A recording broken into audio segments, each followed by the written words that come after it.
Lindsay gave me one on the way through. Geelong hand.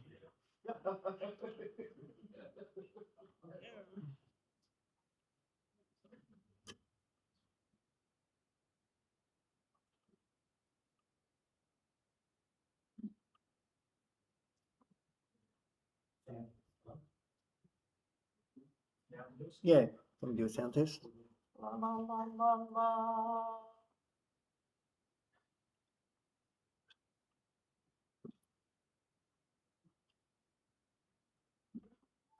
Do you want to do it quiet? No, it's all, you want to do it sound Sorry? test? Do you want to do it test? Testing 1, 2, 3. Can you hear me?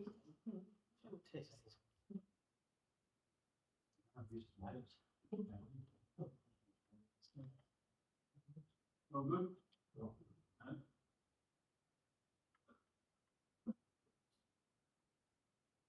Okay. Testing 1, 2, 3. Come on. What else you do? Oh, when the saints go marching in. All right, go again, please, Mayor. Testing 1, 2, 3. Loud, louder.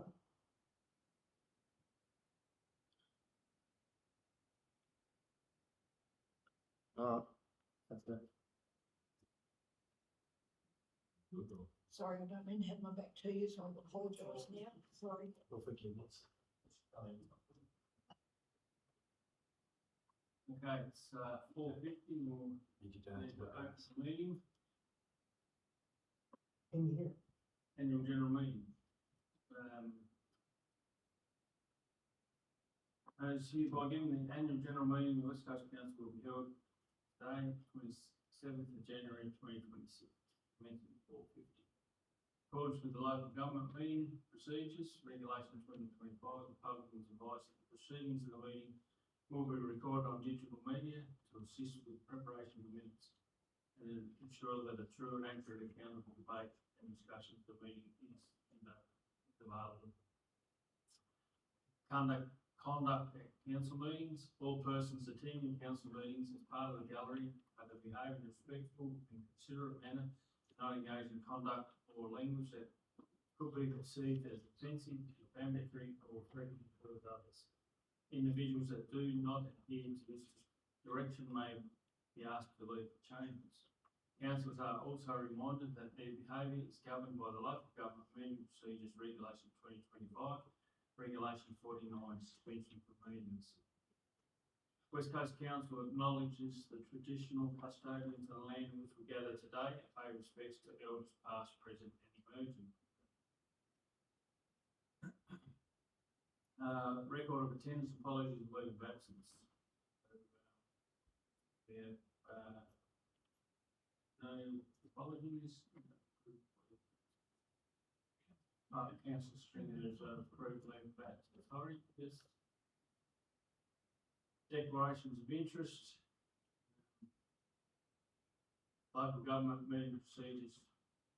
Regulation 2025, 10.3F and 10.8. Councillors and staff must declare any peculiarity or conflict of interest in any of the agenda items. None to declare. Confirmation of minutes. Recommendation is that the minutes of the annual general meeting of the West Coast Council held at the West Coast Council Chambers, 11th Street, Queenstown on the 12th of December 2025. Copy of which, having been previously circulated in Council's private meeting, be confirmed as a true and accurate record.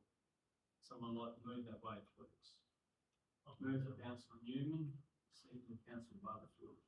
Put that to a vote. All those in favour? Against? Councillor Homebush against.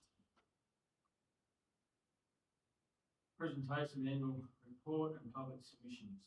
Copy of the annual report 24-25 was made available to the public prior to the annual general meeting. The annual report documents together with any public submission received is attached. The annual report was reviewed by the auditors prior to its release for public comment. The annual report has been prepared, advertised and made available to the public in accordance with the requirement of Local Government Act 1993 3, section 72. Written submissions can be received up to 5 p.m. on Monday, the 26th of January 2026. All submissions received within this time frame will be collated and presented to council. Recommendation is the council receive and note the West Coast Annual Report 24-25 and the public submissions as presented. Someone like to move that way, please? Move Councillor Butterfield, second Councillor McDade. Put that to a vote. Vote in favour? Aye. Against? Councillor Haynes against. Sorry. So just run through the public submissions. We had 3 public submissions. The first one is from Debbie Brown, advising that the financial table on page 24 were incorrect. The response was that Debbie had been contacted and thanked for bringing this to our attention, and the table had been updated.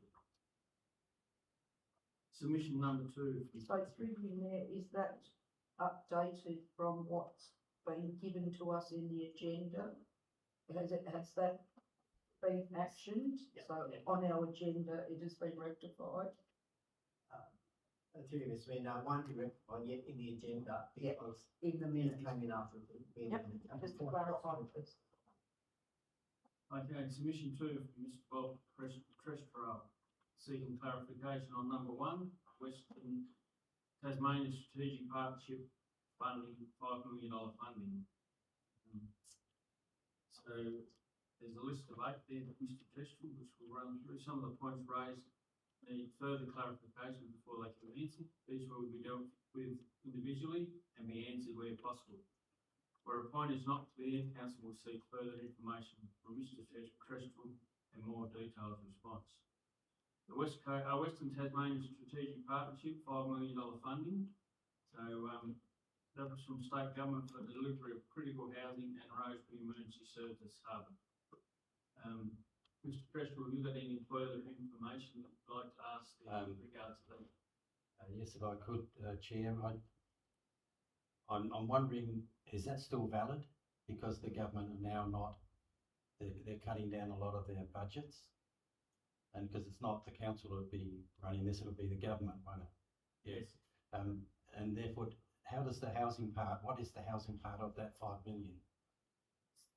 So there was $3 million we were able to get funding for government housing, just to improve their housing stocks on the West Coast for their government employees. And that has, from the latest from Treasury, that $5 million still will be available. Yep. And it may be over a longer period of time. I noticed it was in last year's annual report as well. It's just been brought forward. Is there some reason why that's in there twice? So the Rosebery Emergency Services Hub, I guess that's another, because of the elections, the way they have moved their elections and the amount of elections they've had, they've made another promise again. Yeah. So that is still happening, that we know. With regard to the critical housing, that money was given to the Western Strategic Partnership to allocate, to work through, and council are only a member of that partnership. We're not the runner or the organiser of the partnership, so we have asked for clarification from the chair of that organisation to further update us on where that funding is, when it will be utilised. Thank you. Okay, thank you. Item 2, we're seeking clarification from Mr. Trestrell again, health, active living and wellbeing, the extent of them achievements. Can I hand that over to Councillor? Sure, yeah, As a chair of our committee. Thank you very much, Lee. Can I seek clarification on what you're Sure. trying to do? I noticed there's 2 items in there. One is where you run an exhibition, and the other one was where you've got the fun run. Remember there was one where you were going to get fly-in ancillary services. That's not in there. Is that still going or No, took off? Or? No, the exception alludes to this at the moment. Ben, yeah, the negotiations with Ben, they basically just fell over now. The organisation is run by pilots, it's not run by health officials. They actually employ the health people and the allied health people, and they then try to make a service viable, but they couldn't make it viable to the West Coast. There was a number of reasons. We had a lot of troubles with their booking system. People couldn't book, or they tried to book and they were kicked off the booking system. So there was a lot of issues at the back end on their end that we tried to work through them with them. And then when we did finally get what we thought was a successful resolution to that end, they couldn't make it financially viable to bring those professionals down here. So we just walked away from those negotiations. It just wasn't tenable for us to continue at the time. Has there been any alternative for that?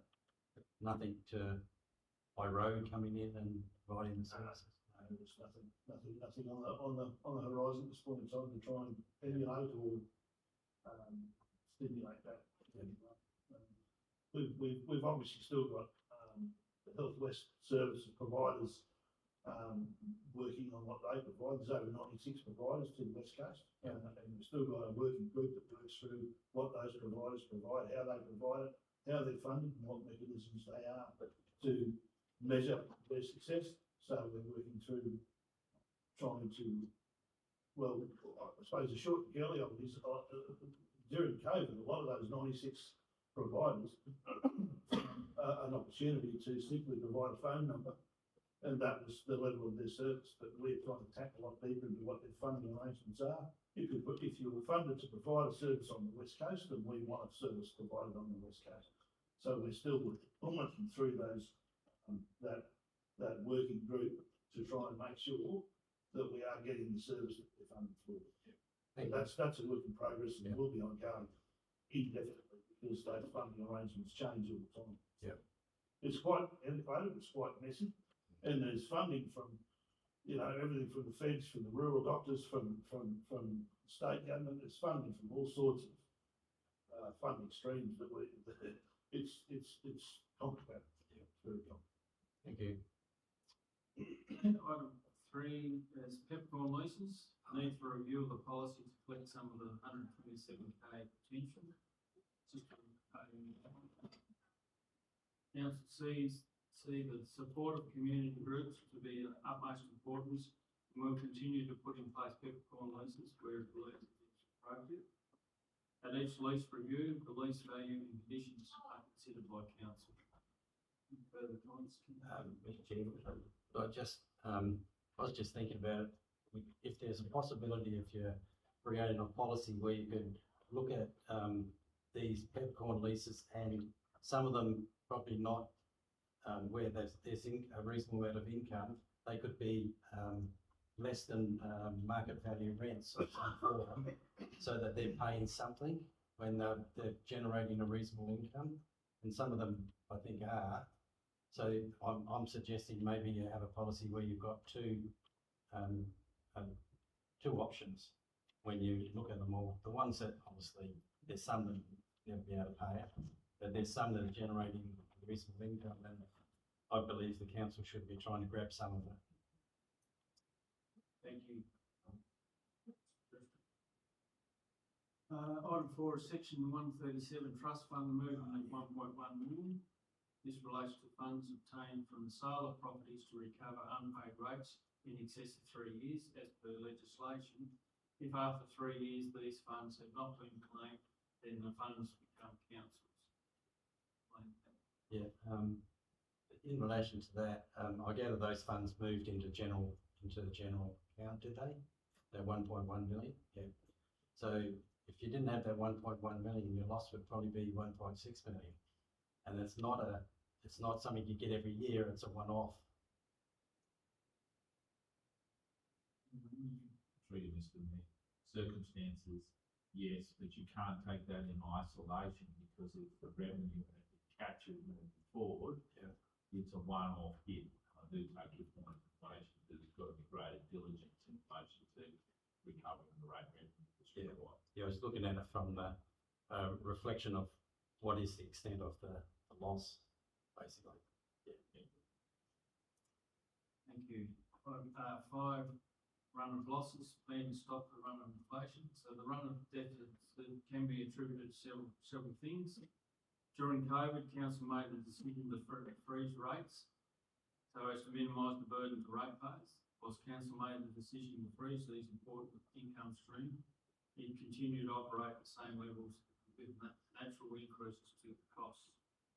Council has been mindful that part of its role is to advocate and deliver on projects for the municipality. Over the past 2 years, council has embarked on its biggest ever capital works program. Council does not apologise for delivering projects which the community has asked for. Further, to develop assets, council will need to allow for depreciation of these assets. This figure is a book entry only, does not reflect the less cash for council to operate, but under accounting standards must consider it as part of our bottom line. In spite of that. Yes, I'm not totally convinced that inflation is the only issue in relation to here, because when you do budgeting, you do, I gather you make an allowance for CPI. Yeah. So that should pick up a lot of your inflation issue, and this is just my view. I think that we're probably not good project managers, and I think some of the projects didn't have the front end looked at long enough to get the right business case and the due diligence, and therefore, and it wasn't followed through properly. It could have been circumstances with staff or whatever, but I believe that created an overflow of more cost on that project, which was a bit of a loss. And I think there's a reasonable and fair enough. We did have a lot of projects on, probably more than probably what would be like to have to better manage. But there was that overflow, and I think part of that loss is in that area. But what I think probably needs to happen is that it probably needs to be some training on project management, because that's always going to be there all the time. And in fairness, a lot of the people sitting around this table probably haven't dealt with projects, and therefore you're asking them to make a decision in relation to a project. So, there needs to be more understanding of how to get that front end of a project.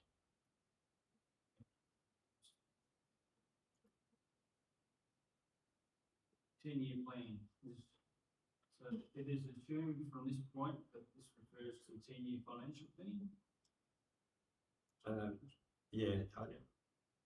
I don't have a problem with the 10-year plan. I'm more concerned that there's no plan to look at how we reduce the losses.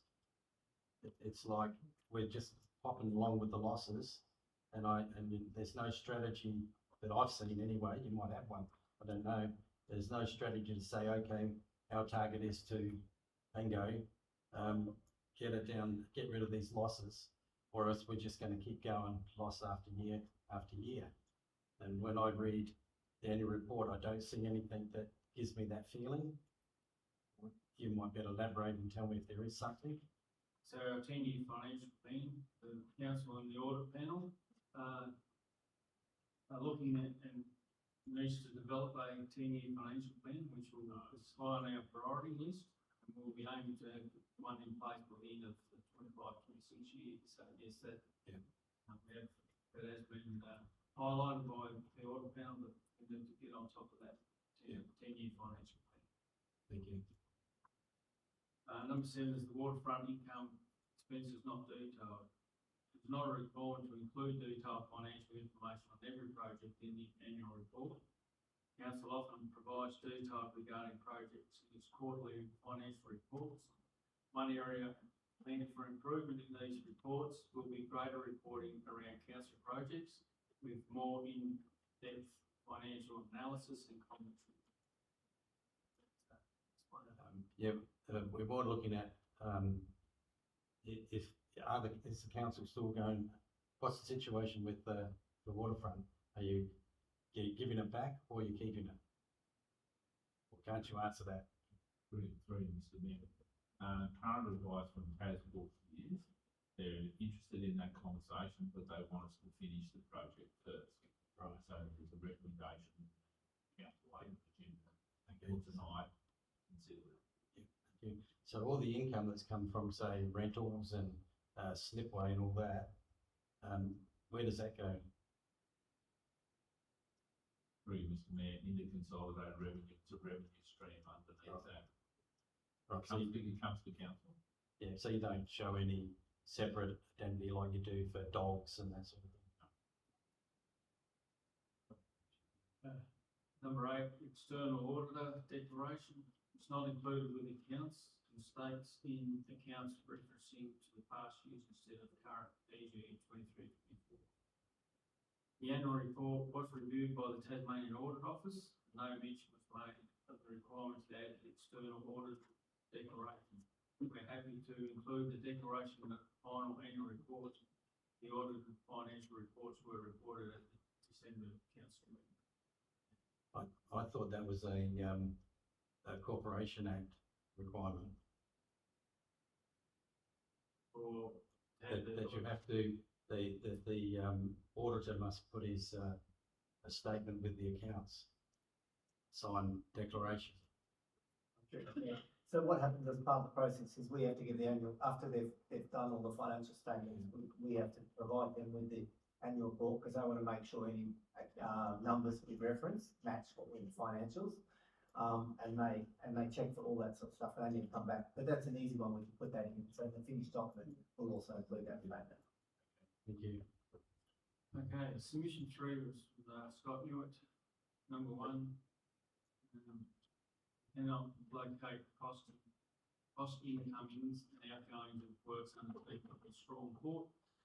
What I thought these would have been reported, given we report items such as job registration income, plans, direct links, and financial details for operating Strong Court. Just more extensive that question, any more questions on it? Yeah, through you, Chair. Yeah, the report must have a fair income, and I see we report on a lot of small items, separately. Parking infringements, dog registrations. I would have thought that would have been a fairly good money earner and would have been a separate line item to show the stakeholders who own it, who've taken ownership of the port nowadays. Yeah, I just thought that would have been separated. I just didn't see it there, and I thought I might have missed it somewhere. So. Yeah, sure, true, me. Again, probably historically, because we never owned it before, it's never been in the annual report, so putting the annual report together, they've just gone in what we previously reported on. Whereas, you're right, it is significant, and perhaps in hindsight should have been reported separately. Yeah, okay, thank you. Yeah, thank you. Item 2, I note several contracts were issued for the financial year 25, but only one appears to be detailed in this report. Is this an error? Well, I would assume that contract work would be called out in the annual report. I guess we will need to look into this to identify what projects you're talking about. Yeah, I guess one report you can see everything, you know, all the contracts we've delivered and how we're progressing as well. There was one in there that I noted, and I didn't see any others. And that's what I just thought it would be good to be able to see all the contracts that the council are delivering. Yeah. Thank you. Number 3 is can future annual reports note total staff positions for the financial year with the number of employees and departure and number of staff employed recorded. We agree with this is worthy addition to the future reports, and we'll incorporate this into the 25-26 report. Thank you. Item number 4 is I believe that there were several fully aligned goals, visions and KPIs under the West Coast Council priority action results, including excellence in governance with a vision statement bringing great leadership and transparency, and define the KPIs only mentioned complaints, policies, reviews and jobs action.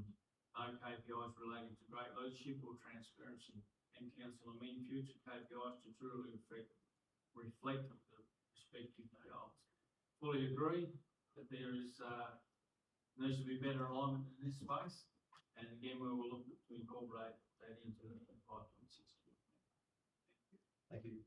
Item 5 was the report proofread prior to distribution, as I note there appears to be several errors in the financial tables. The report was checked by several people, but obviously the errors in the tables were not picked up. These were also identified by Ms. Brown and been corrected so that they will be corrected in the final document, so thank you for highlighting that. Now that is all the submissions for our annual report. So, councillors, that concludes our annual report. Thank you, time being 5:15. Thank you all. I've just got to have about a 15-minute break just until we go into open so we can reset the system.